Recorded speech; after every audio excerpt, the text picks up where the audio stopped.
Hi friends, welcome back to Kratik Comicverse. మీరు కూడా నాలాగే Avengers Doomsday and Secret Wars కోసం చాలా ఎక్సైటెడ్గా వెయిట్ చేస్తున్నారని నాకు తెలుసు. రాబర్ట్ డౌనీ జూనియర్ డాక్టర్ డూమ్గా రిటర్న్ వచ్చిన విషయం కూడా ఆల్రెడీ మనందరికి తెలిసిందే. అయితే రూసో బ్రదర్స్ ఆర్డీజేని విక్టర్ వాన్ డూమ్గా అనౌన్స్ చేసినా కూడా చాలామంది ఇన్సైడర్స్ అతను ఒక టోనీ స్టార్క్ వేరియంట్ డాక్టర్ డూమ్గానే ఉండబోతున్నాడని అంటున్నారు. ఇది నమ్మశక్యంగానే ఉంది. ఎందుకంటే ఒకసారి మీరే ఆలోచించండి, రాబర్ట్ డౌనీ జూనియర్ని ఎందుకు తీసుకోవాలి?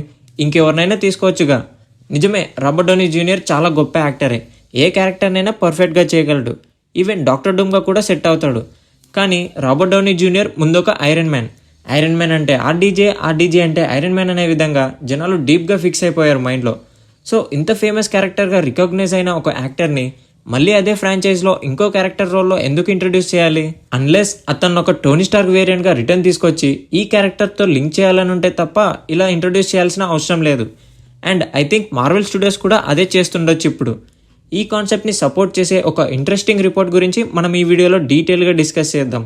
ఇందులో మెయిన్గా డాక్టర్ డూమ్ ఒరిజిన్స్ గురించి మనం తెలుసుకోబోతున్నాం. సో లేట్ లేకుండా మన ఛానల్ని సబ్స్క్రైబ్ చేసుకోండి అండ్ అప్డేట్స్ కోసం నోటిఫికేషన్స్ని ఆన్ చేసుకోండి. ఈ ఇన్ఫర్మేషన్ని డానియల్ ఆర్పీకే అనే ఇన్సైడర్ పోస్ట్ చేశాడు.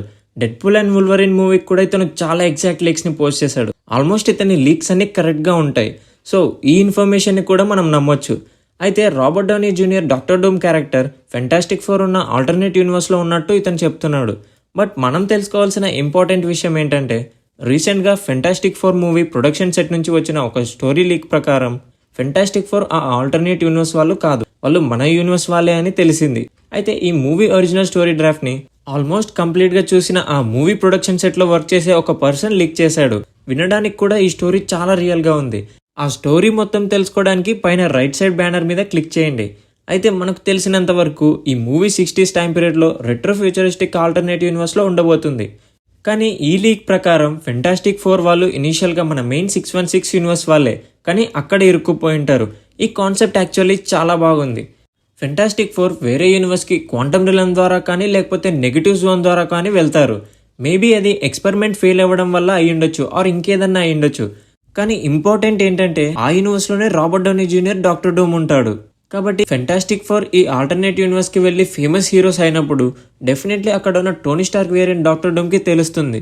సపోజ్ రాబర్ట్ డౌనీ జూనియర్ నిజంగానే విక్టర్ వాన్ డూమ్ అయితే అప్పుడు ఫెంటాస్టిక్ ఫోర్ గురించి డీటెయిల్గా తెలుసుకోవడానికి చాలా ఇంట్రెస్టెడ్గా ఉంటాడు.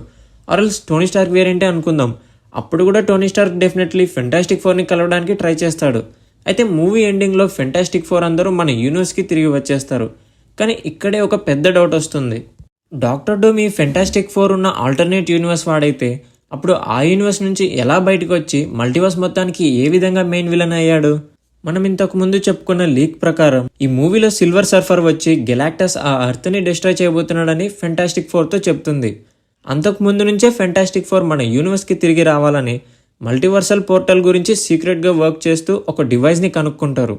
అయితే దీని గురించి సిల్వర్ సర్ఫర్ కూడా తెలుసుకొని దాని ద్వారా వేరే యూనివర్స్కి వెళ్ళి మళ్ళీ అదే యూనివర్స్కి తిరిగి వస్తుంది. గెలాక్టస్కు ఈ యూనివర్స్ మాత్రమే కాదు, ఇంకా చాలా యూనివర్సెస్ ఉన్నాయి డిస్ట్రాయ్ చేయడానికని ఇన్ఫార్మ్ చేస్తుంది. సో ఆ లీక్ ప్రకారం గెలాక్టస్ హెల్త్ చాలా క్రిటికల్గా ఉంటుంది. అందుకే ఇలా ఎనర్జీ కోసం ప్లానెట్స్ని డిస్ట్రాయ్ చేస్తుంటాడు. అయితే ఈ లీక్ చేసిన పర్సన్ ఆ స్టోరీ ఎండింగ్ని డీటెయిల్గా చూడలేకపోయినా కూడా మూవీలో ఫెంటాస్టిక్ ఫోర్ మన యూనివర్స్కి వచ్చేస్తారని, అలాగే వాళ్ళతో పాటుగా గెలాక్టస్ కూడా వస్తాడని చెప్పాడు. ఇది మన అలెక్స్ చెప్పినట్టుగా గెలాక్టస్ మన యూనివర్స్ వాడు కాదు, వేరే యూనివర్స్ నుంచి వస్తాడనే ఇన్ఫర్మేషన్తో కూడా బాగా మ్యాచ్ అవుతుంది. ఒక విధంగా అన్ని లీక్స్ సింక్ అవుతున్నాయి.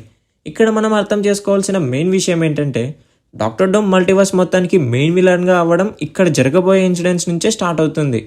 వీటి వల్లే మనకు అతను ఎగ్జాక్ట్గా ఎలా మెయిన్ విలన్ అయ్యాడనేది తెలుస్తుంది.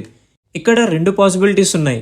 ఫస్ట్ వన్, ఈ లీక్ ప్రకారం ఫెంటాస్టిక్ ఫోర్ మల్టీవర్స్ ట్రావెలింగ్ డివైస్తో మన మెయిన్ 616 యూనివర్స్కి వచ్చినప్పుడు వాళ్ళతో పాటుగా సిల్వర్ సర్ఫర్, గెలాక్టస్ అండ్ అలాగే డాక్టర్ డూమ్ కూడా వస్తాడు.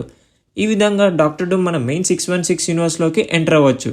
ఇన్ కేస్ మూవీలో ఫెంటాస్టిక్ ఫోర్ అండ్ గెలాక్టస్ గురించి మెయిన్గా ఫోకస్ చేసినా కూడా పోస్ట్ క్రెడిట్ సీన్లో ఇలా చూపించవచ్చు.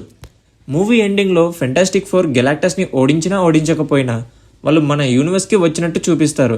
అండ్ పోస్ట్ క్రెడిట్ సీన్లో డాక్టర్ డూమ్ ఫెంటాస్టిక్ ఫోర్ కనిపెట్టిన మల్టీవర్స్ ట్రావెలింగ్ డివైస్ గురించి తెలుసుకొని దాని ద్వారా అతను కూడా మన యూనివర్స్లోకి ఎంటర్ అవ్వచ్చు. మార్వెల్ స్టూడియోస్ ఎంత తెలివిగా ప్లాన్ చేశారంటే ఫెంటాస్టిక్ ఫోర్ అండ్ అవెంజర్స్ డూమ్స్డేకి మధ్య ఆల్మోస్ట్ 1 year గ్యాప్ ఉంది. సో అప్పుడు డాక్టర్ డూమ్ని అవెంజర్స్ డూమ్స్డే కంటే ముందే ఇంట్రడ్యూస్ చేసే ఛాన్స్ ఉంటుంది. మార్వెల్ స్టూడియోస్ నార్మల్గా చేసేదే ఇది. ముందు నుంచే మెయిన్ విలన్ని నెమ్మదిగా డెవలప్ చేస్తూ వస్తారు. ఇది ఫస్ట్ పాసిబిలిటీ.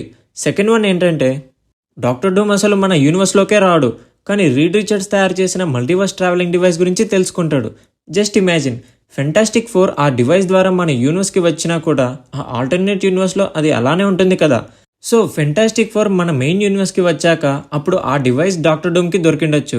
బట్ ఇక్కడి నుంచి విక్టర్ వాన్ డూమ్ డాక్టర్ డూమ్గా మారి మల్టీవర్స్ మొత్తానికి ఎలా విలన్ అయ్యాడనేది ఇంకా క్లియర్గా తెలియదు. మేబీ అతను ఇనీషియల్గా మల్టీవర్స్ని సేవ్ చేయడానికి ట్రై చేస్తుండొచ్చు. ఫెంటాస్టిక్ ఫోర్ మూవీలో మల్టీవర్స్ డిస్ట్రాయ్ అవ్వబోతుందని మనం తెలుసుకుంటాం. ఇన్ కేస్ అతను నిజంగానే టోనీ స్టార్క్ వేరియంట్ అవుతే అప్పుడు మల్టీవర్స్ని సేవ్ చేయడానికి డెఫినెట్లీ ట్రై చేస్తాడు.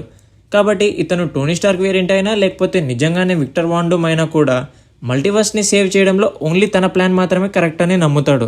ఎందుకంటే తను అంత ఇంటెలిజెంట్ కాబట్టి.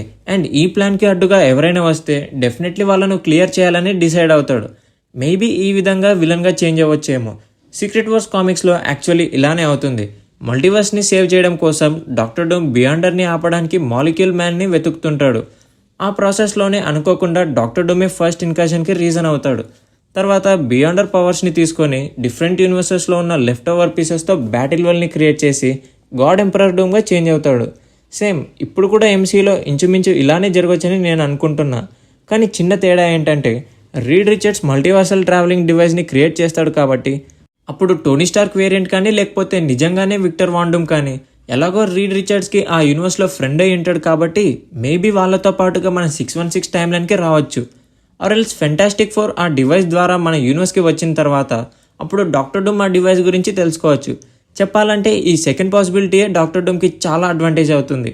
ఎందుకంటే అప్పుడు ఫెంటాస్టిక్ ఫోర్ వెళ్ళిపోయాక ఆ డివైస్ని డాక్టర్ డూమ్ ఇష్టం వచ్చినట్టు యూజ్ చేసుకోవచ్చు. అండ్ ఈ విధంగా డాక్టర్ డూమ్ మల్టీవర్స్ మొత్తానికి ఒక పెద్ద విలన్గా అవ్వచ్చు. ఈ లీక్స్ అండ్ పాసిబిలిటీస్ గురించి మీరేమనుకుంటున్నారు? ఈ రెండు పాసిబిలిటీస్లో మీకేది బాగా నచ్చిందో అండ్ ఎందుకు నచ్చిందో మీ ఒపీనియన్ని కింద కామెంట్ చేయండి. అలాగే ఈ వీడియోని లైక్ చేసి మర్చిపోకుండా మన ఛానల్ని సబ్స్క్రైబ్ చేసుకోండి. మళ్ళీ ఇంకో ఇంట్రెస్టింగ్ న్యూస్తో నెక్స్ట్ వీడియోలో కలుద్దాం. అంతవరకు నేను మీ క్రాటోస్ సైనింగ్ ఆఫ్.